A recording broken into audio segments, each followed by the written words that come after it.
Hey, welcome back to the Disney Plus Everyday Challenge, and today we have Star Wars Skeleton Crew. This is a brand new series, just premiered yesterday, Monday. It's a strange day for a new Star Wars thing. Usually they show up on like a Wednesday or something, or Tuesday afternoon or something. I don't know. It's all over the place these days. But what we have here is two brand new episodes to start off the series. It is the time runs are a little bit different. Obviously, it premiered this week, 2024, and it is, the first one's like 48 minutes long, and then the next one's like 30 something. 31. Now, take off 5 minutes off the end of each one of those if you don't watch the credits. There's nothing in the middle or at the end of the credits, so you're not going to worry about missing anything there. It's not a Marvel thing. So what we have here is literally a live action, not animated, children's, a kid-centric story. I can't say it's just for children, because Star Wars, the original Star Wars trilogy, was made for children, although it did get darker as time went on, as more people it got a little bit more intense. So, somebody is somebody's father, and, those kind of things that I'm not going to spoil just in case you haven't seen the original Star Wars trilogy almost 50 years ago. What we get here is four kids, 2 boys and 2 girls, one of which is an alien looking guy, kind of looks like a little Max Rebo, if you know who that is. And by the way, I'm going to try not to spoil too many things, but I don't like spoilers, and I don't like people spoiling things for me. So I'm going to try to do my best not to talk about too many things that deal with the plot or major character reveals. That said, I'm going to try. There's some things that should be mentioned, but if you're really no spoilers type of person like me, maybe hesitate. I'll see if I can hold up my hands and cover my mouth if I'm about to say something, so you can mute it, and then you won't hear what I say. Or see it. Anyway, what we get here is 4 kids on planet Suburbia. What? What is one of the things that stood out from us for people when they first saw clips of this was like, oh, this is about kids. They're like 10-year-olds or something. I have no idea. But maybe middle schoolers at best. And they're literally walking to school or getting the bus, and it's row after row of almost exactly the same house, and it's clean, and this doesn't affect the story, but this is somewhat of an understanding. I don't know if we knew this before or not, but this takes place after the original trilogy, after Return of the Jedi. So I just told you when this takes place, if you didn't listen. if you muted. When you see my hands do this, I suppose you should have muted. It takes place at that time, which is interesting. And I think we're going to see, as the mystery builds in this story, yes, there is a bit of a mystery, not just character-wise, but also culture-wise, I think. Where they are becomes a very important part of what I think the New Republic is all about. So I just feel weird doing that, I know. But with these 4 kids, one kid is just full of imagination, and he kind of reveres, and now it's okay to be open about revering certain heroes of a certain age, a certain era, and he likes doing what we did as kids. This is the fullest representation of who we were as kids back when the original Star Wars trilogy came out. Remember what you did when some of you who are old enough, or even any time, any generation though, I think can identify with this. As a kid, if you first saw Star Wars as a kid, what did you do to mimic the characters and the activities of the heroes and villains you loved, that you enjoyed? Yeah. There's a little bit of that. And that's not accidental. It's not goofy. It's real. Imagine we'd still do that if that was our reality. So in this, in this story, um, we get the four kids, and they come across some mysterious thing buried in the woods. Oh, before we get that, we get to see what the pirates are up to in this era of Star Wars. Yeah, these pirates are, you know, attacking and looting ships, and in general, I'm just saying that's what they do. They attack and loot ships as pirates do, and they come across, they backstab. I don't want to. Yeah, I don't want to reveal too much. They backstab each other. They turn on each other. It's, it's pretty much a pirate thing. You're surprised. It's kind of surprising Johnny Depp hasn't shown up in this thing. We have Jude Law, though. We have Jude Law as a character. That is the biggest name in this list of actors. Again, the cast is mostly kids, but I will tell you one secret actor that is in this.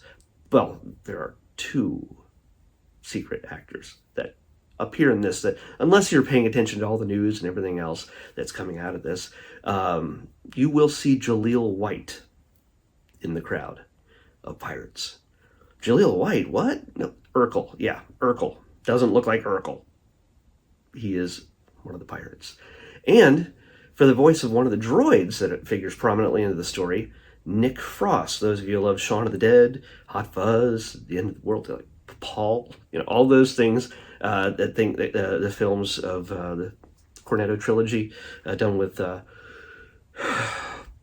Simon Pegg and Edgar Wright. Nick Frost, the buddy in a sense with Simon Pegg. He does the voice of one very prominent droid. I didn't even pick it out until I saw the credits just now. I'm like, oh, well, geez, that's... So the kids get themselves into a bit of trouble and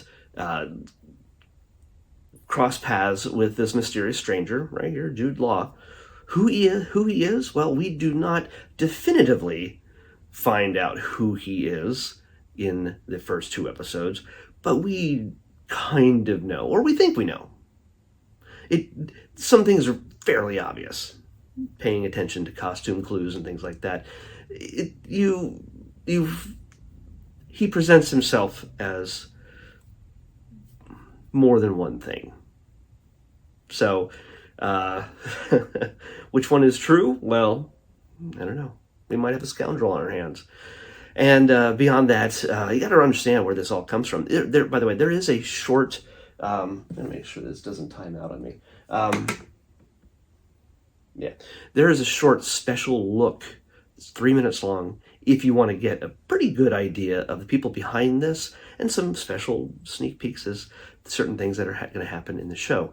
But there's an interview with John Watts and Christopher Ford, the co-creators of the series.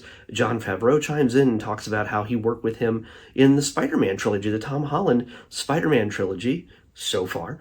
John Watts was a director of all three of those films, so he understands, that whole teenager kid mindset and putting forward a compelling story that engages with people, because those movies were pretty great. I love them. I think somebody has to really fight really hard to say, I hated them so much. That wasn't Spider-Man at all. Like, whatever. Whatever. We get a whole series of directors, including the, let's see, oh, where are you? Come on. They called them the Daniels, but Daniel Kwan and Daniel Scheinert, the two of them who made Everything Everywhere All at Once, the Academy Award-winning film. They got them to do this series before they were an Academy Award-winning duo. Directors. So we got a lot of pedigree. Bryce Dallas Howard is back. She's done stuff with with Mandalorian, things like that, and so many others. So this has got a great pedigree, just like all Star Wars stuff tends to do. They don't really skimp on the quality, and some of you may argue that against better interests, but you know what? I, so far, have had a great time with this, and I'm looking forward to more and more of it. It's, again, if somebody decides to go out of their way to start trampling and harassing children because they were in a Star Wars thing, they seriously need just a better life. away from Star Wars and the rest of us. Everybody should have the opportunity to love Star Wars. If you don't, that's fine. Do we need to be subjected to your stuff? Well, no, we don't, but your negativity. I'm going to love Star Wars. The more Star Wars I get, the better I feel. So I'm happy to dive into that galaxy every single time. But I love the fact that the mystery isn't just around, the obvious mystery isn't just around where they are, where they're going, who they are. When I say they, I mean each of the characters, but primarily Jude Law. And also something greater, something bigger in the background of this. It's not just kids on an adventure, Goonies. It is very much that in some ways, because they're inspired by the very things that we were inspired by as kids, including Star Wars. So if you're part of my generation, I don't know. The kids are great, by the way, acting wise, and Jude Law's, going to be great no matter what. But the kids are great. They have nice little interactions with each other. The little alien kid, and I don't know his,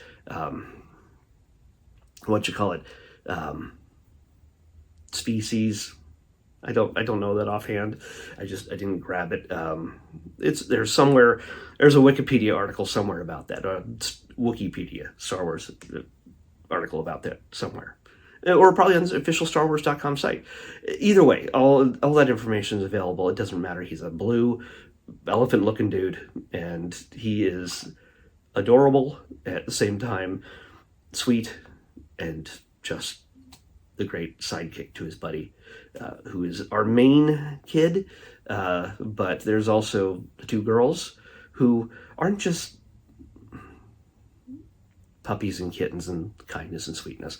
No, they're not sugar and spice. They definitely have a little bit of, or at least they try to put on a bit of a more dangerous angle to their personalities in order to intimidate the boys. They're clearly smarter. And the main kid his name is Wim. Oh, it fits. Not spelled like Wim, it's spelled W-I-M, but Wim. It's kind of, he wants to be on an adventure. He doesn't want to be sticking around this planet anymore. He wants, on a whim, he will go on an adventure if he has the opportunity. And he's excited by this. He doesn't make many very, very good choices, but he kind of likes where it goes usually. And he tends to get himself out of trouble pretty well sometimes. But it also gets him into more trouble. So, but we also get, let's see if I can get all their names here. Ryan Kiera Armstrong is Fern.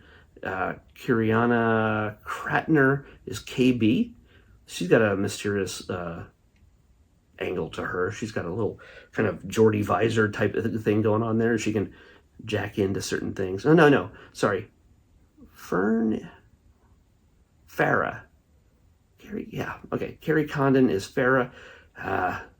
Robert Timothy. I don't know. You know what? Then the little blue elephant kid, his face is covered, so I don't know his name offhand. I don't know. I can't tell who he is from here, which is sad because I think he's fantastic. So, yeah. Enjoy it for what it is. Just kick back and be a kid.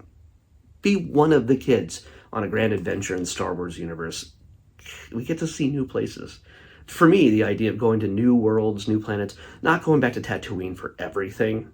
if I ever have a complaint about The Mandalorian, is that we're back at we're back at Tatooine again. We're back at Mos Eisley spaceport again. I mean, yeah, I want to see Amy Sedaris too, but okay, come on. I like the fact that we're getting to see new places in this and seeing it through the eyes of kids, and that's the exciting part of it. So Star Wars. The Skeleton Crew is looks like it's going to be, I don't know how many episodes, 8 maybe 10, probably 8. So stick around. They'll be coming out the next few weeks leading up into the holidays, and yeah. I forgot what I had already picked. It was number 15? Dang it. Hold on. No edits. No edits. No edits. No edits. 41. right.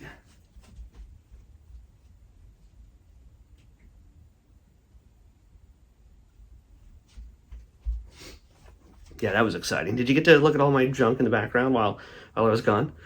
Yeah, number 41 was what we picked yesterday, and number 41 is Bratz. Bratz? No, it's not the big-headed fashion dolls. It is a documentary about the Brat Pack. Yeah, so that's what we're going to check out tomorrow. Bratz, the next Disney Plus Everyday Challenge. I'll see you back here tomorrow with that.